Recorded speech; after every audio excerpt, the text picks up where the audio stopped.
Hello, this is Debbie McAllister, and this is Light Up Your Worth. I am so excited to bring my friend for this week's guest. Clairvoyant Jess King is a full clairvoyant medium, intuitive coach, master's level in multiple modalities of energy healing, and ordained in faith. Having spent nearly her entire lifetime practicing and learning the breath of her gifts. She has a really amazing story that we're going to get to, and I cannot wait for you to meet her. So, welcome, Jess. Thank you so much for having me. Yeah, this is Jess and I have been friends on Facebook for quite some time now. And so we've been really wanting to come together, and we just had to wait for perfect divine timing for it to happen.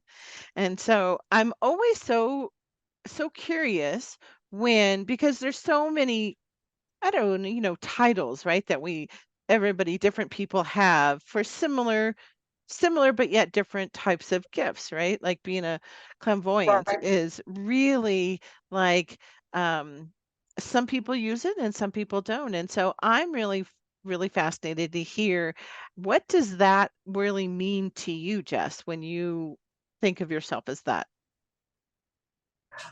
Well, and I've got all the clairs. Uh-huh. So for anyone that's, I guess, familiar with the gifts of the spirit, so I have all the clairs, but clairvoyance was obviously my front runner and was the one that I had noticed at such a very early age, which was pretty much that I saw um, people that other people didn't see Mhm. and could communicate with the spirit realm.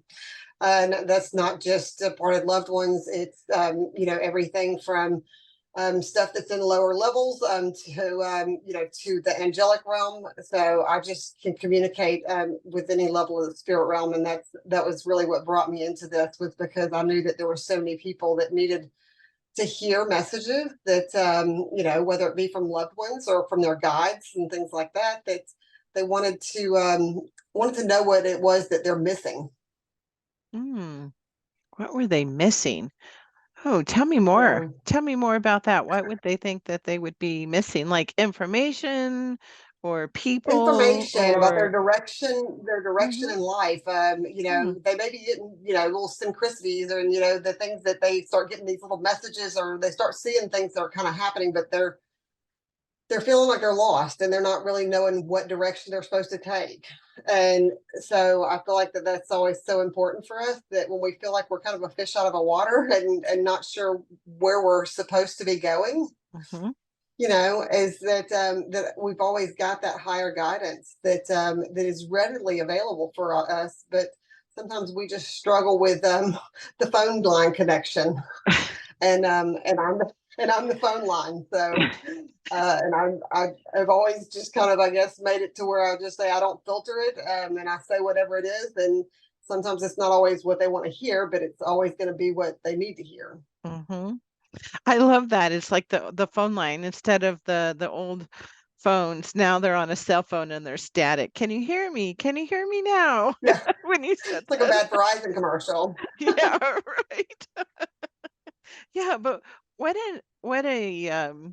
I never really thought about it that way, right? Like what was missing for the direction of, am I going in the right direction? Am I doing Right. doing what I'm supposed to be doing? So, What I'm supposed to be doing. Yeah, what I'm meant to be, what I'm here for. mhm. You know, there's so much of what gets brought into us at this, that is brought by ego, or brought by circumstances and by life, and we just sometimes start taking directions, but it's not really where we're meant to be, Mhm. Yeah, and that's it so feels really discomfortable, or uncomfortable, not discomfortable. But yeah. it does, because sometimes I think people feel like, yeah, I'm sure everybody's asked that question at some time. What am I doing? What's this phase of my life? Or am I Hmm. am I supposed to do more than pick up laundry, or, wash dishes, or all those Right. important things that we all do? But so I'm curious then to find out. So how did you come to where you are now? You said that you noticed that you were seeing things, and talking to people when you were young. But how did that progress through your life now? Like I'm interested to find out because I'm sure there's a listener, on the podcast or watching this on YouTube who's like, yeah, that's kind of happened to me, and Right. Yeah. I mean, mine started, I mean, it's as long as I can remember. So I don't know a time in my life that I did not have, you know, I see or hear or get guided by the spirit realm. But I really was very scared of a lot of the stuff that I would see and get at a very early age. I mean, I say that it's to, I guess, put it into perspective, it's I've had dreams that I had as a child that I wasn't able to decipher until I was in my 30s. That says how deep some of the dreams were and some of the messages that were being relayed to me at a very, very young age that were very confusing. But so a lot of my life was just opening and shutting it and kind of just not knowing what to do with it. And then through just a period of what I like to, I guess, is the dark night of the soul is the only way that I've, when I went through that, the blinders were ripped off, and it was a time that I could no longer put the blinders back up. So it would go. I had a lot of turmoil that was going on in life. I'd lost my father, and I just going through a divorce, and there was a bunch of things that I was experiencing. And during all that, they decided, let's go ahead and rip the blinders off and let her also deal with this gift at the same time. So it was a lot of fun, but it wasn't. It was alarming and quite, scary at the same time because they started coming at a level that I had never experienced. I mean, even though I had experienced it my whole life, it was not like that, where I would wake up and they would be in bed with me. Or I would see them, in every room. And so the spirit realm came extremely heavy at that point. And so at that point, I kind of just call it where I became a closet psychic. And I would give readings to people that were comfortable. So if they crossed my path, or if it was somebody that I knew that needed a message, I would deliver them then. But it was never anything that was outside of my comfort zone. I didn't take it for monetary purposes. I just delivered messages on a regular basis. Generally, it was on my back porch when I was drinking wine. And then Spirit said that wasn't enough. That I was playing too small and too safe. And there was a lot more people that needed who I was and what I do. And I was in a extremely I gotten my corporate dream job, so I was like, no thank you, I'm happy. So I just I'd gotten to where I'd really been working my entire life to get to, and I was like, no, I don't want to. And they're like, no, you're going to either take this or we're going to take that. And well, I've always been a little hard-headed, so it was the harder path that I went with. And my first ever corporate job was eliminated. So I ended up as a single mom, and I had to make some choices. And so I knew that I talked to the dead people, and I also knew that I refurbished furniture and enjoyed that. So I launched two businesses out of necessity at that time to try to make life work. And I realized that refurbishing furniture is a lot more work physically, and it's not as much joy. So this path definitely superseded it extremely quickly, and that's where I stayed for a few years, but because of still being drawn back to that corporate stuff and that desire to still have that security that it always gives, I did go back for a couple of years, and then COVID decided that was going to be also. And that was when I truly took this path, and I took it full force and not really looked back. And it has pulled off so many different layers of who I was and what I'm here for, that it's just been a beautiful experience as I've worked through not only my own growth, but also to help others to who they're meant to be. Oh, that is a beautiful journey of how spirit just keeps showing us and keeps showing us and keeps showing us, like, are you ready? Are you ready? Come on, Jess. I kept saying, no, I'm not. I'm good. But they were like, no, Hmm. You know, you're ready. I recently heard that there's the three biggest addictions in the US. The first one is heroin, the second one is sugar, but the third one is actually to jobs with the um, perceived perceivedness of the security that goes with them. That we Yeah. are like, it's the third biggest. Like, people will endure so much not to pursue because of the perceived risk of going after what is actually calling them. So Yeah. bravo for, Yeah. stepping out there and stepping into whoever you are. You also mentioned that on this journey that you've continued like this high level of healing your own stuff, which, Hmm. I'd like to call out, because I think all healers are continually called to clear out their own stuff to become even Absolutely. stronger and stronger in what we do, or clearer, I guess is the word, or lighter, or whatever word Yeah. fits. I Mhm. mean, I think that, that's what when people come to me, I'm like, look, there's absolutely nothing that you can't say that you've experienced that I probably haven't done, gone through, or experienced in some level or some way. And it's not out of a, tit for tat or a drinking game that we need to start here. It's out of I will say that I understand you with deep compassion, Mhm. because I've gone through some interesting journeys in life. And, I had a lot of fun and a lot of, wild moments, but it was also something that I think made me help others to understand, why they may have made the choices that they did, or what's got them stuck in those choices. And it's not to have any shame about what you did to survive through life. It's, where do you need to come out on the other side to be who you want to be? Mhm. I think it's an important message. What do we do to survive or get through different parts of our lives? And like, shame doesn't help any of us. But we No. somehow carry it in us or inherit parts of it, and so your work has really helped people being able to work through that with letting go or finding out what's missing. I guess that could be even Yeah, connecting those puzzle pieces. absolutely. Hmm. Well, and even if it's not, I mean, I've even found some that the traumas are so deep that it's not even from this lifetime. I mean, whether people believe in the different incarnations, but I mean, it is something that as I've gone through this, that I've witnessed and seen multiple carnations for people, incarnations for people, and what they've experienced and how their soul carries those things from lifetime to lifetime. And sometimes they're just holding on to them like a burlap sack of just crap on their back, and they're walking around with it like it's just because they don't know how to put it down.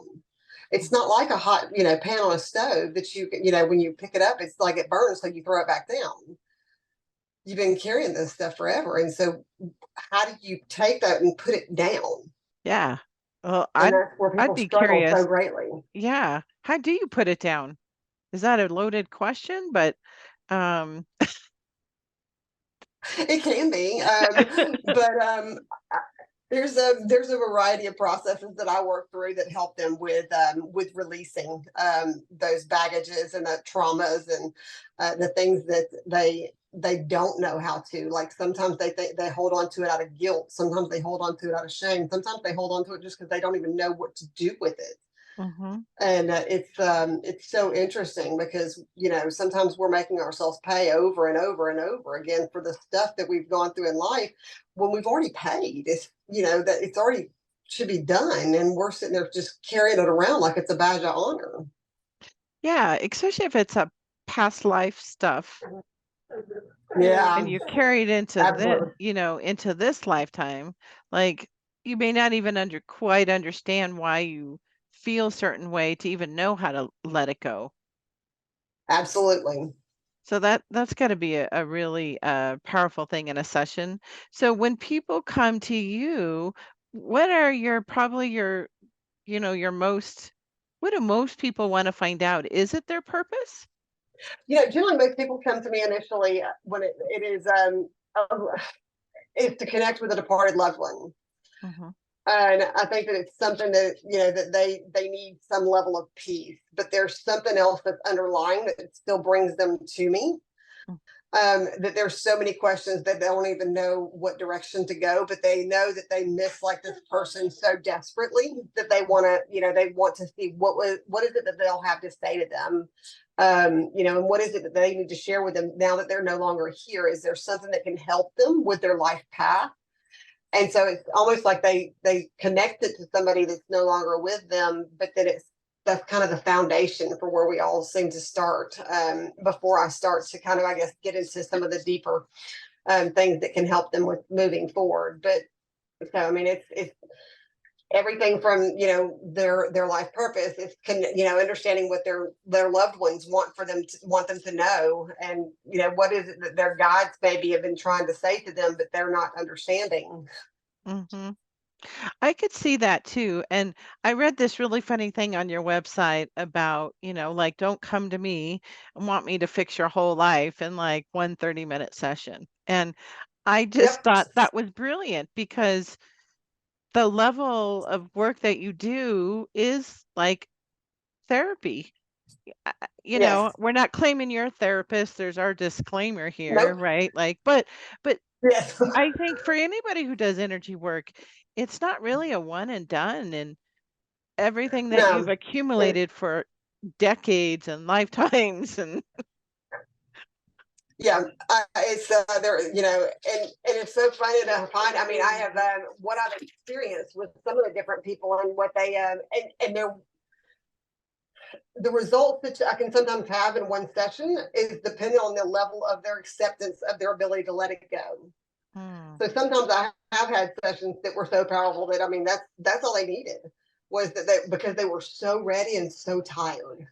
mhm, That's that the results were, I mean, and as I always tell everyone, it's not me, so don't ever think that it's my work. It's because it's not my work. I'm just a willing vessel, that I'm used to allow them to as that conduit to flow through and do the work. mhm, But but if they're willing, that it can have some pretty amazing results. But it also is dependent upon how many layers that have to be pulled away and your willingness to be able to be that open to it being mhm. to it happening. Yeah. I can understand that, both my dad and my stepdad, who I also considered my dad, have both passed. And I had a session, oh, maybe it's been almost 2 years ago now, and with somebody who's been, on the podcast. I had had a session with her long before I had the podcast. Yeah. And, so we had this session maybe 2 years ago, and it was completely different. And what was so interesting about it is I wasn't, my dad showed up. He was like an extra guest of the party, and it was so unexpected. And he had kept showing up in my house before when I lived out in California. He would just show up, and one of my friends is pretty gifted, and she's like, "Yeah, your dad's here again." And I'm like, "Okay." Like, he has nothing to say, but he had nothing to say. Like, he was just there, just watching over you, like he has your whole life. And so finally, in this session 2 years ago, because he's been gone now for, oh gosh, it's been a while. It's been less than 10 years, but, um, it's been close to 10 years. And so he just had this one thing to say about, something he was proud of me for. That was kind of all he wanted to say. It took him all these trips though, just to keep showing up that he was here. And then finally he had Yeah. it. But it was so powerful. I'm kind of downplaying the session, right? But I cried the whole time, right? Because there was something I had wanted to ask him about that, like I felt bad that I'd gotten so busy with life, and sometimes we don't talk to our parents every Yeah. week. And Yep. and so I felt a little bad about it. And he was like telling me all these amazing things that only he would know. And I have had so much peace now with, his passing. Not that I don't miss him, but it did take Yeah. it took away, um, that big, I don't know what you would call it, the lump in the throat kind of It's feeling that, sometimes. yeah, the pain from again. I think it goes back to the guilt and the unknown Mhm.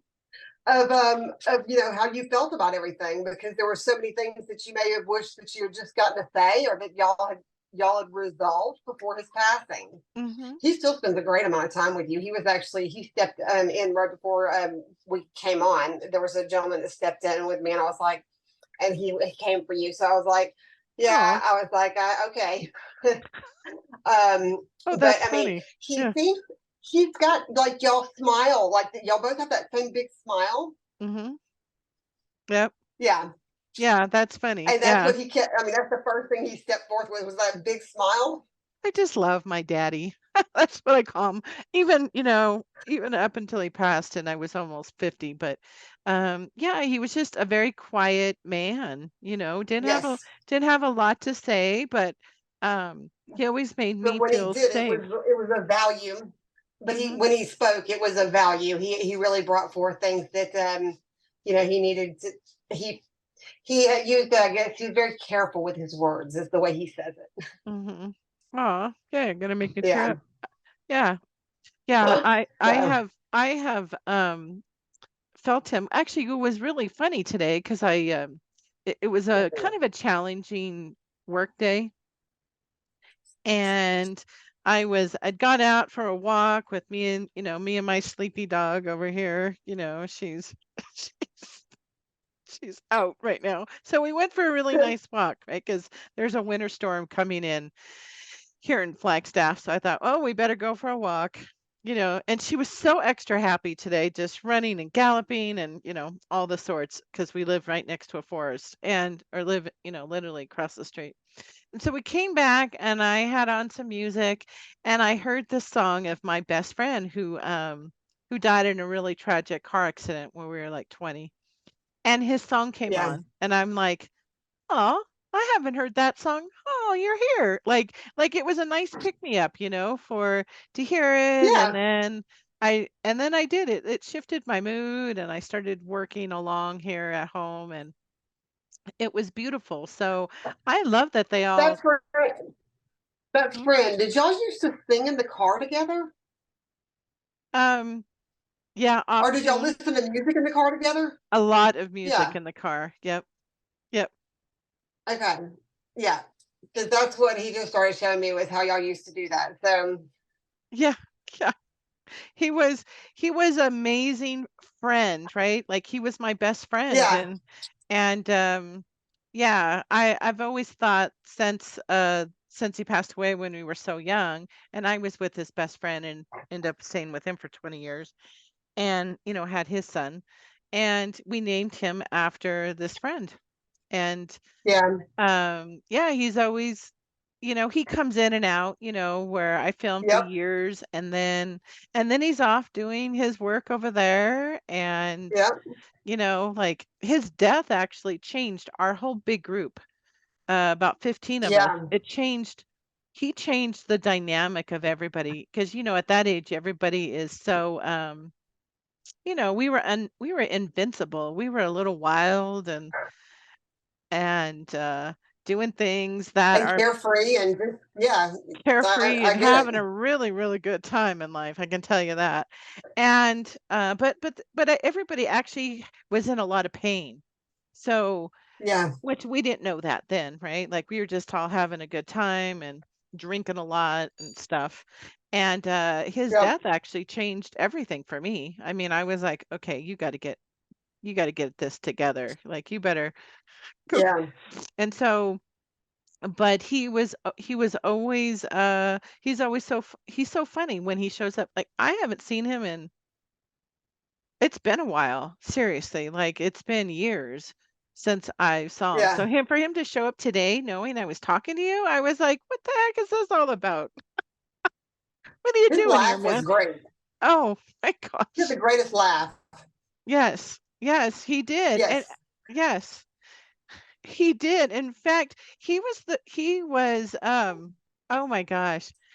Oh my gosh, the shenanigans him and I would get into, but generally honestly, he's still probably one of the few boys then, in my life besides Yeah, my dad who um who made you feel really good about yourself, like not yeah. just sexually, like but Yeah, no, he was a very genuine person, and mhm. he was very much a you could feel it in his soul though that he was very much further along in his soul than most. Mhm. Yeah. Yeah, Yeah, he's actually somebody I went to therapy over because it was so, it was such a deep loss and how it happened and the guilt of not yep. being there and, the guilt of not being there for him. And then thinking later, much later that, oh my gosh, I wonder if he was the guy I was supposed to be with, and then working through that. No, his But purpose no. was to show you a love without conditions, and that's what he was here for. Yeah. Was that it didn't come with strings attached or a need Mhm. for you to give him anything in return. It was just a true and honest loving relationship. And so he wanted you to know that that was something that you were worthy of. Whew. Yeah. Oh my gosh. Yeah, because I've been, you think about him, now that I'm twice single and and yeah, I realized I've actually just recently kind of realized that, but I've never actually said it out loud, Yeah. you know. Well, he's got such a, I mean, that was really a lot of his purposes. And I mean, I mean, so your son that you said you named, Mhm. yeah. So do you remember when he was younger and he used to just be, and like he would giggle at like some of the most random stuff? Yeah. Yeah. And I'm getting like nobody else in the room, like he'd be by himself. He would come to him on a regular basis. Oh, really? Oh, Yeah. well, my son was so happy when he was young. Yes. And I mean, I'm getting just he was such a happy and laughing and just like Yeah. such a yes, happy baby. Such a joy. Um Yeah. Yeah. yeah. And so he said that he has been there to guide him his whole life. Oh, wow. Well, I wish he could go guide him now. He could use he could use everything's fine, but he Yeah. gets stuck in his own head about life, what is he Yep. here for, those kind of things too. So, um at this stage, because it's been over 30 years now that my friend has been gone. Yep. Sometimes you even imagine, was that actually your life, to have to have him come pick you up and, clean out his car, and we just go do so many fun things. But really, we would stay up half the night talking. And Yeah. he noticed things about me that nobody still has ever noticed about me. Yeah. So beautiful. So, well, Yeah, very much so. thank you, because I didn't expect to tear up. Well, I do tear up. Not I wouldn't say I never tear up on the podcast because I do, but I didn't expect to, hear from Dave his name is Dave. I didn't expect to hear from Dave or my Yeah. dad, and how he made having my son, since I was pretty much doing it all on my own, so much easier, because he A little was lighter. such a joy, Yeah. my son. He was just so Yeah. happy. We would dance around the house, and I could rock him and carry him and sing to him, and you know, and it's so interesting is even when we're even now as he was growing up, like middle school, high school, he's my son's 32 now, is that he would go and put on songs that he knew I would like. So my son and I have this road trip bond, right? 'Cause we've Yeah. always been on the trip, so that kinda makes now sense. Yeah. So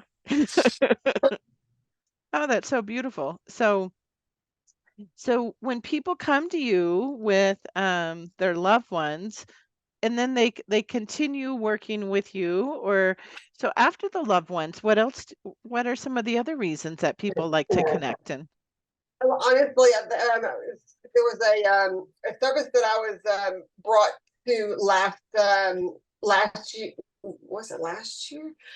It been Yeah, it would have been. It started last year, and that was I named it trauma. I just named it trauma healing. It's because I couldn't assign it any modality Mhm. because I never use a specific energy modality. And it's because of I just it's a culmination of what I'm led to do. And so I started doing trauma packages to help heal people at a soul level. And it was something that I became very passionate about because I do feel like that there is so much in society that has gotten desensitized. Mhm. And they don't really know how to start working through some of their stuff. And sometimes they go and see, they're doing traditional therapy, but they don't they're getting to surface level stuff. And I'm very quick to just say, let's get to the root Mhm. and let's go ahead and pull it out and let's go ahead and get past it and work through just, any of the deep traumas and the soul, work that needs to happen to help, with helping you to feel whole again. Mhm. So that's, something that I guess when I started it, I didn't have any idea how much, how it became my number one seller within a matter of 4 months. So it was very much obviously what I was supposed to be doing. Mhm. And it's been so powerful to work through and to watch people as they sometimes when they come and they don't think that there's going to be any chance to see their way out of the darkness, Mhm. and then at the end of cycles that then they can see them just be someone different who they're meant to be. And it's all done through just, like I said, it's done through deep energetic work. And I kind of work through different, what I like to call like little homework assignments, because I think that everybody should have ownership in their healing. I'm not here to magically fix you, and I'm not doing anything. Actually, Spirit's doing all the work, and I'm just channeling it, for their higher good. So it's been so rewarding. I mean, I had somebody that actually I had not seen for a few years, and I've done some work with her, and she showed up at my door. She had referred someone else to me, and I don't do many in-home sessions, but she came and as soon as I opened the door, I saw on her face, and I was like, "Oh my gosh!" And I was like, I saw this just beauty and this light that was in her, and I was like, and I said, "Oh my gosh!" And she goes, "I finally heard your messages," and I was like, well, they weren't my messages, but I am so grateful because I mean, she had been such a dark place, and to see her come back into something else, it was humbling Yeah, I got truth to know bombs. that they used me Mm. to know that they had used me as the vessel to take her to somewhere different. Oh my goodness. Well, you mentioned something about, to help people feel complete, but I've met some really amazing, beautiful souls in this journey in my fifth decade of who never felt complete. Yeah, Th- and it That, doesn't make them any less of a person, but I just hmm feel like there's everyone deserves that, to feel hmm whole within themselves. Yeah. And not whole because of this role that they play, or and that, or because of this thing that they do, or this job that they have, or this status that they're at. It's whole and just who you are. And I mean, it can happen in so many different ways. I mean, but we pick up all these different layers that we put on, and that we don't realize that start making us just fragments of who we're supposed to be. hmm And sometimes we give away that energy or that power, or and we don't realize that as we give it away, as we continue to walk down and just keep passing it on to people, that then we're looking at ourselves and we're saying, who am I? Yeah. I talk a lot about self-acceptance, the journey Yeah. to self-acceptance, like true self-acceptance, not the pretty, I love unicorns and butterflies, let me tell you, No. but it's that deep feeling that when you're all there by yourself in the dark of everything that you're doing, that you can truly feel your own self and your own gifts, and accepting that everything that you've Yes. done, you know, Yes. that you whether you made a choice, conscious choice or not a conscious choice, where you did just by not making a decision and life happens, and what that Yeah. looks like, because I think a lot of including myself, like that's taken me 5 decades to get to accept my own worth and my own value. And it was Yeah. tied up on all these different things or something stupid I did when I was young. And, Yeah. like, I've I think one of my favorite questions has become to ask people, I'm like, name 5 things about yourself that you love about yourself mm-hmm, that don't define a role that you play. mm, And it's been so interesting how many people, the dog, she's upset about it too. How many people struggle to answer that question without saying, well, I'm a good mom, or I'm a good, I'm a good spouse.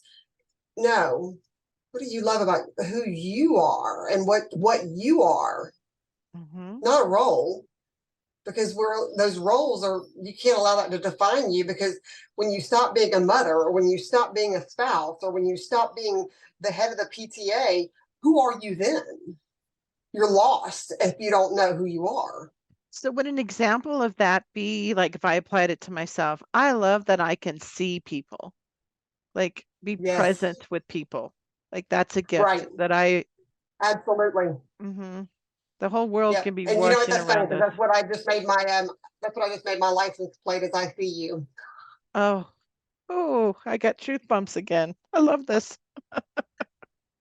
I see you. Yeah, And I did. mhm, Yeah. For so many, on so many different levels, it made sense for me. The spirit realm, I see the spirit realm, I see you, I see who the divine sees you as, mhm. which is so totally different than what so many people see themselves as. Yeah. Yeah. I've come to realize how many people, including, I mean, I feels like I just jumped over that hurdle myself of the whole self-acceptance, and like it, and it took a lot of different things for me to come to realize it, but a lot of it had to do with clearing out all of that shame and guilt. Yes, absolutely. And I mean, so much of we carry it for so long, Mhm. and it just gets so confusing. And what I have realized in energy work is that I have actually watched how people, they will put this mask on to deal with a certain phase or experience in life, whether it be abuse, or whether it be, a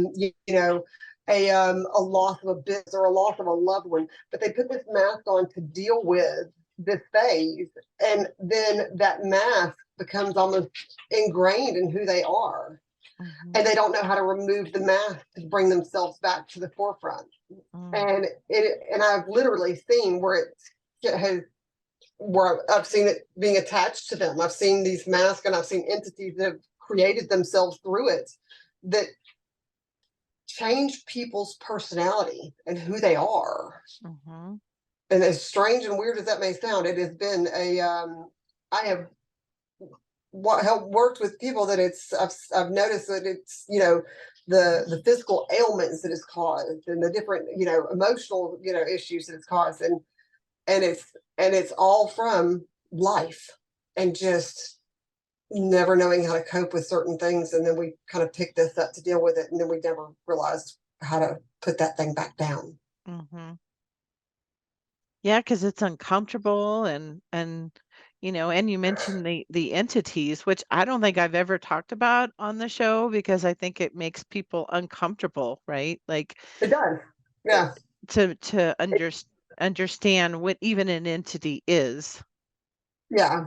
I mean, I've seen spiritual attachments. I mean, and just to be clear, I think that everyone has some level of spiritual attachment. So that's, Mhm. and whether some people can believe that or not, but I think that we all have some level of it that we have to work through. And we will, constantly be working through that as we go. But I mean, I've seen one that have been wrapped around people's necks. I've seen them where they've literally had fingers in people's mouths that have caused like mouth issues or throat issues, or they've covered people's eyes to where the people can't see life as what it truly is. So a lot of times when you meet these people that are hard to deal with or hard to love or hard to understand, it's because it's not, sometimes it's because of those things that actually makes it to where they are who they are. Mm-hmm. That's so interesting because just today I was watching a gal on YouTube, and she was talking about how a lot of people think that you just clear the entities. And she was actually, her point of view was really interesting, was that she says that no, it's not actually clearing them because that's giving them even more power, but it's actually being in your own radiance, and that we all Yep. have them because we all have an ego. And Yep. whether they've taken over or they're eating on us like piranhas was her analogy, or where Right. where you can meet somebody. And what was her example was that was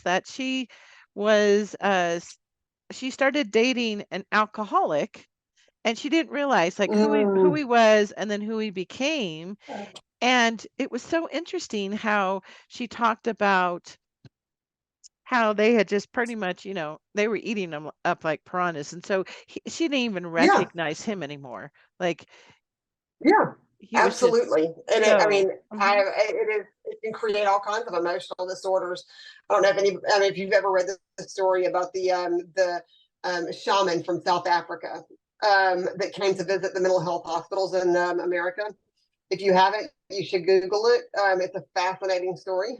Um, and it's but if you all you have to do is put in Google, South African shaman visits mental health hospitals in America, and I promise you it'll pull up immediately. But it's all about this concept and the same belief system. I mean, and he was actually talking about how our culture is not doing a service to our mental health patients and to a lot of the people that are in our society, because we're masking spiritual awakenings, we're masking, spiritual attachments and things like that that truly could be healed if we address the root of the concern. Mhm. Um, and it was very interesting and eye-opening to me, because I also had found that there is so much of this that the answer can always be healed with love. Mm.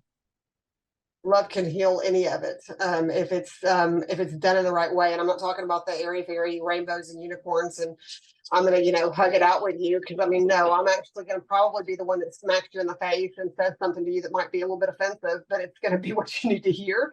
But it's gonna Mhm. be said with love. Yeah. Yeah.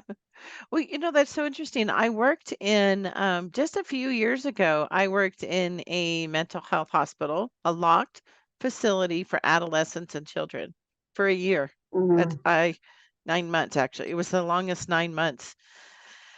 And I I felt like I was doing, all of the stuff I knew to help, because I knew I was sensitive.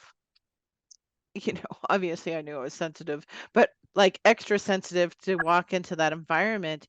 And by the time I left that environment in 9 months, my energy level was up here and it had dropped down here. Like, I was so Oh yeah, exhausted. And it was one of the most difficult, it is the most difficult place I've ever been, in that locked yeah, facility. Like, you could feel it when you walked in. You could feel them waiting to, yeah, go from one to the absolutely, other and just feed off of them. And oh, it was hard. It was heartbreaking. And then I was told I needed to toughen up, and I thought, no, I'm not toughening up. I'm not changing who I am. Like, I'm this light. yeah. I'm not It's supposed not to about toughen you up. needing to toughen up. It's about society needing to change what how they're dealing with it. I mean, right now they're masking the true conditions. I mean, Mhm. they're masking them. They're not healing them. You're just. I mean, and I'm not saying there's not mental health disease. I'm not saying that I'm a medical professional or licensed, but I can tell you, I actually work in tandem with a lot of mental health professionals. They because they've actually sat with me, they've learned my modalities, they understand what I do, and they have agreed that that the work that I do makes sense. So um, I do believe that there are some people that do have a true, a miswire, but I think that 90+% of the people, it's a spiritual attachment. Yeah. Well, and I love that you are working with, people who are mental health professionals and Yes, who can and I do see that. recommend. I'm like, Mhm. if Yeah. it's outside of my if it's outside of my arena, or if it's beyond what I feel like I need to be dealing with, then I'm going to say, hey, look, I've got somebody I'd like to recommend you to, and I think that we can. If you still want to come to me, I would love to help you, but I want to work in tandem with them versus just by myself, because I do believe that they've been to school, they've gone through more training than I have, and even though I've gone through a lot of in-depth training for what I do, it's a different capacity. Mhm. And so I have to have respect for that and make sure that the people are getting what they need. I think that anybody that works in energy work, spiritual work, or anything like that, if they're scared to tell someone that they need to see a mental health professional, then they're probably in the wrong field, Yeah. Yeah. because it happens. Well, and I've had on therapists too, right? Because I believe in all the energy work, but I also believe in therapy. And so I've had Yep. both. I've had both at the same time, Yeah. right? Like, Yeah. and And I'm that's what proud of it. I love, Mhm. because, Mhm. yes, absolutely. And that's what I always say is, I mean, it can even work wonders jointly. Um, it really can with the person that's ready to do the work. I mean, it Mhm. absolutely can work well. Yeah. So when somebody signs up to do sessions, what should they expect? Um, as long as they're open, then I definitely would say just expect to be seen, Mhm. Mm. at a really deep level. And I and it will be, one of those things that a lot of times people will come in, and it's so funny because, especially people that maybe haven't had a session or never have experienced it, they'll come in with like all these questions, and they like want to start out and they want to start asking me, and I'm like, I want you to hold right there. And I was like, let me do my thing, and then when we get done, if I haven't answered anything that's on that paper, then we'll cover it. And I want to say it's probably, I mean, 99% of the time that those questions all have gotten answered before, they even could get to that. So I'm like, look, and they're like, how did you know? I'm like, I didn't know. I just allowed you just stepped back and allowed, spirit to answer what you were needing. And that's what I was here for. But I mean, it, and I guess I'm always say that it's just going to be unbridled information. It's going to be great. It's going to make you laugh. It's going to make you cry. But it's going to make you feel very much at peace in a different way than maybe you have in a while. Because Mhm. there's so much that I think people hold back for certain people in their life, because they're afraid of what they'll think of them. And if it's just brought to their face, it makes it a lot easier for them to not have to feel like they have to hold something up to be something during that time. And I think Mhm. that's a beautiful thing for someone to be able to feel seen and heard, and understood, Yeah, and not judged. Not and and it never judged. right. Yeah, like if people could feel Yeah, your energy through the interview and they see like you're the real deal, like there's no BS here. It's just an honest, loving, but it's very truthful type of, yeah. energy too that you're gonna share with them. So, That's always been my that's my tagline: is your no BS connection to spirit. yeah, yeah, because sometimes things just need to be said on how you're receiving them, right? Versus trying to, Yeah, if you're looking for somebody that's going to, be a lighter energy and very soft, I mean, and trust me, those people have their place, but I would not be the one to work with.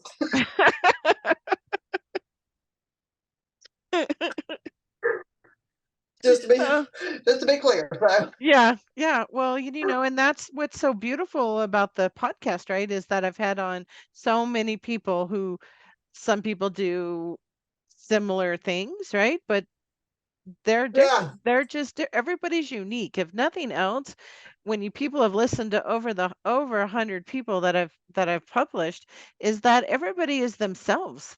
Like their energy, Yes. you use your own discernment on who aligns with you. And Yep. sometimes you really need to not hear there's a place for all people in all gifts that There is. everybody brings. Absolutely, and that's why when I see some of the spiritual workers that feel like they snub others because of like how they are, and I'm like, no, I mean, I was like, there's zero things that I won't accept and don't embrace, as long as it's not ever in harm to another. And I was like, because it's not my place to judge, and there's enough room at the top for all of us. I mean, that's there's no we won't be crowded, and we can all have plenty. So Mm-hmm. we all need to be here, and honestly there needs to be more of us here, but especially with where things are going to be going Mm-hmm. over the next couple of years. It's we're about to, I mean, people thought that COVID and everything else is all, we're going to be in a better place. Yeah, I mean, we're not done yet, folks. So I mean, things are still going to be a bit chaotic, Mm-hmm. and we're going to be losing a lot of people over these next few years in mass numbers. So, I mean, we need more people that will be the light. Mm-hmm. Yeah. Yeah, it's true. One of the information I've heard is that more and more people, as you start peeling back your own layers, is that there's a reason for that, is for you to figure some of Yeah. that stuff out for yourself so you can get to it. Um, Yep. into what you were supposed to be doing and you didn't know, or you didn't want to answer the call or whatever it was, right? Or just to heal Yeah. yourself, right? Heal Right. yourself and your family and go Yep. do the work. So, well, this has just been so wonderful, Jess. I am so glad we're able to connect tonight. And um, where can people find you to connect with you? Um, my website's clairvoyantjess.com. So clairvoyantjess, JESS.com.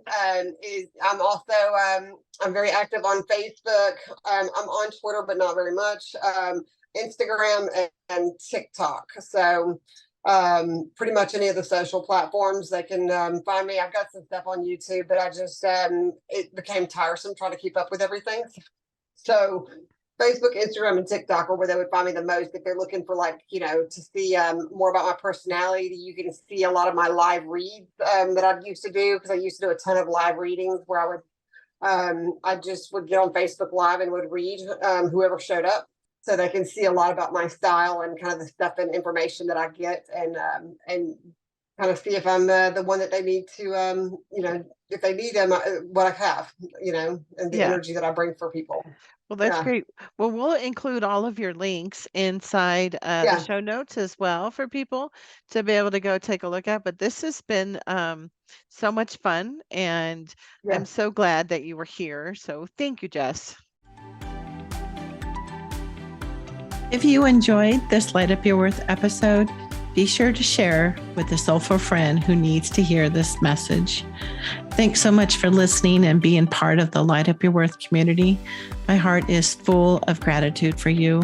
You are my inspiration to shine the light of spiritual, heart-centered women. Now go out there and shine your own light. Sending you sunshine.